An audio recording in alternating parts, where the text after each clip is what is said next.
Il y a 14 siècles, Dieu a fait descendre le Coran sur l'humanité pour la guider. Il appelait les gens à être guidés vers la vérité en adhérant à ce livre. Depuis le jour de sa révélation jusqu'au jour de la résurrection, cet ultime livre divin demeurera le seul guide de l'humanité. Le style incomparable du Coran et la sagesse supérieure qu'il renferme sont des preuves irréfutables qu'il s'agit de la parole de Dieu. Mais le Coran possède aussi de nombreux attributs miraculeux prouvant qu'il est une révélation divine. L'un de ces attributs est le fait qu'un certain nombre de vérités scientifiques, que seule la technologie du XXe siècle nous a permis de découvrir, étaient déjà affirmées dans le Coran voici 1400 ans. Bien sûr, le Coran n'est pas un ouvrage scientifique. Cependant, de nombreux faits scientifiques qui sont exprimés dans ces versets, d'une manière extrêmement concise et profonde, n'ont été découverts qu'au moyen de la technologie du XXe siècle.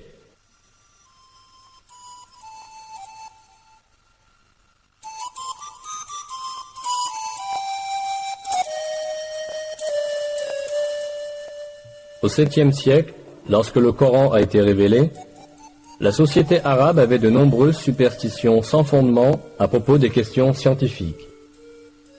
Ne possédant pas la technologie pour observer l'univers et la nature, les anciens arabes croyaient à des légendes héritées des générations passées.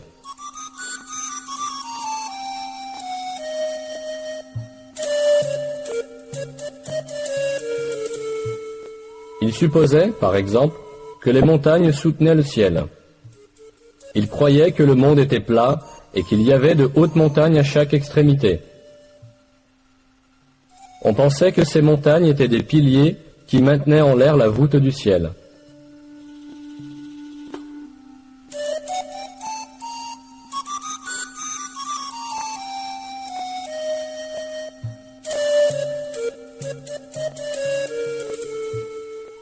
Mais ces superstitions de la société arabe furent balayées par le Coran. Par exemple, le verset « Dieu est celui qui a élevé les cieux sans piliers » abolissait la croyance que le ciel restait en l'air grâce aux montagnes. Dans de nombreux autres domaines, des faits importants furent révélés à une époque où personne n'aurait pu les connaître.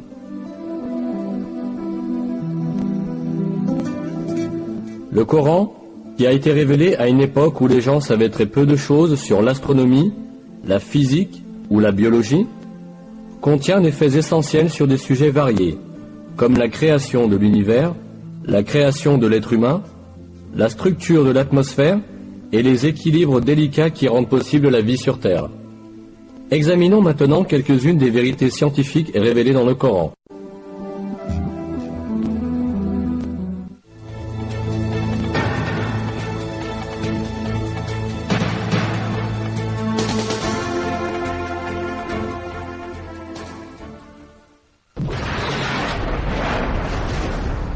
L'origine de l'univers est décrite dans le Coran dans le verset suivant. Lui, qui est à l'origine des cieux et de la terre. Cette information, donnée dans le Coran, est totalement en accord avec les découvertes de la science contemporaine.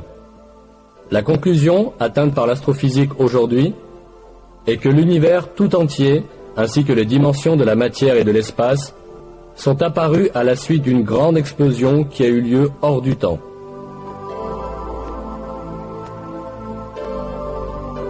Cet événement, connu sous le nom de Big Bang, a produit l'univers tout entier il y a environ 15 milliards d'années, le créant à partir du néant à la suite de l'explosion d'un point unique.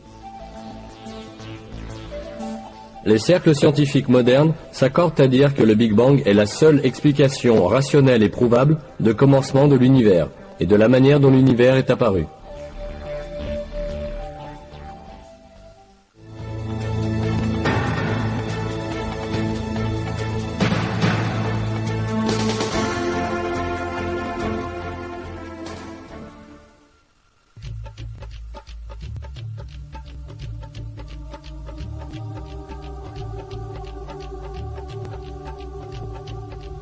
Dans le Coran, qui a été révélé voici 14 siècles à une époque où la science de l'astronomie en était à ses balbutiements, l'expansion de l'univers est décrite.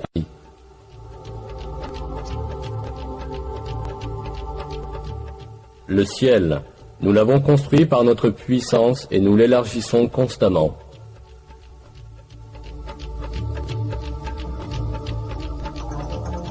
Le mot ciel, utilisé dans ce verset, est employé en divers endroits du Coran pour désigner l'espace et l'univers. Ici encore, c'est dans ce sens que le mot est employé.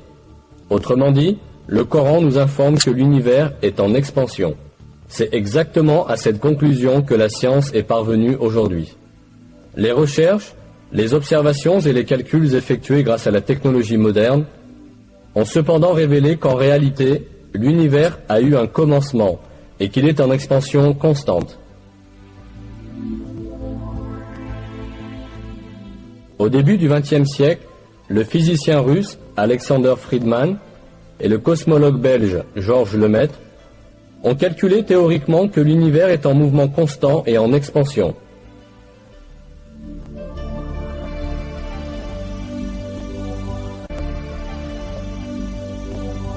Ce fait devait être prouvé par l'observation en 1929.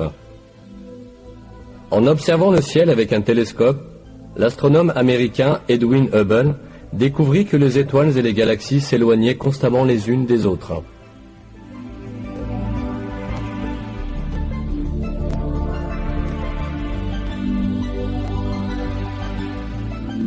Un univers dont tous les éléments s'éloignent constamment les uns des autres ne pouvait qu'être un univers en expansion constante.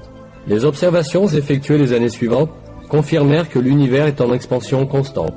Ce fait avait déjà été expliqué dans le Coran quand personne ne pouvait le connaître. C'est parce que le Coran est la parole de Dieu, le Créateur et le Maître de l'univers tout entier.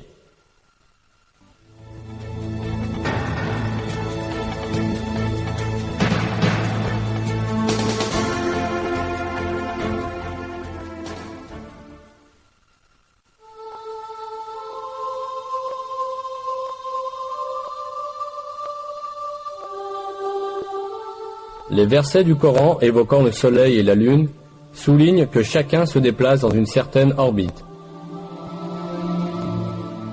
C'est lui qui a créé la nuit et le jour, le soleil et la lune. Chacun vogue dans une orbite.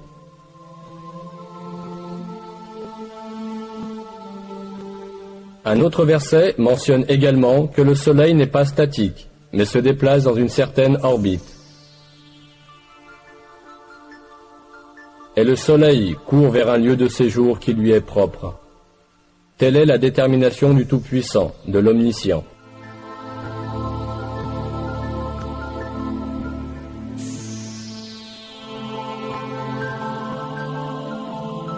Ces faits, qui nous sont communiqués par le Coran, ont été découverts à notre époque par l'observation astronomique.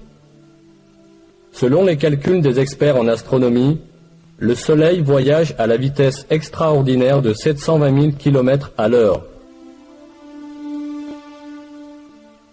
Cela signifie que le Soleil parcourt environ 17 280 000 km par jour. Avec le Soleil, les planètes et les satellites de son système gravitationnel parcourent aussi la même distance. De plus, toutes les étoiles de l'univers effectuent le même genre de déplacement organisé. Le fait que l'univers tout entier est plein de chemins et d'orbites de ce genre est exprimé dans le Coran en ces termes. Par le ciel aux voies parfaitement tracées.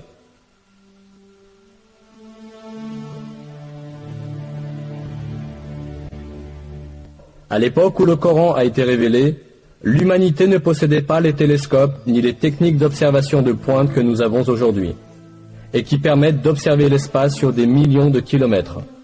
Elle n'avait pas non plus la connaissance moderne de la physique ou de l'astronomie. C'est pourquoi, à l'époque, il était impossible de déterminer scientifiquement que l'espace est plein de voies parfaitement tracées, comme l'affirme le verset.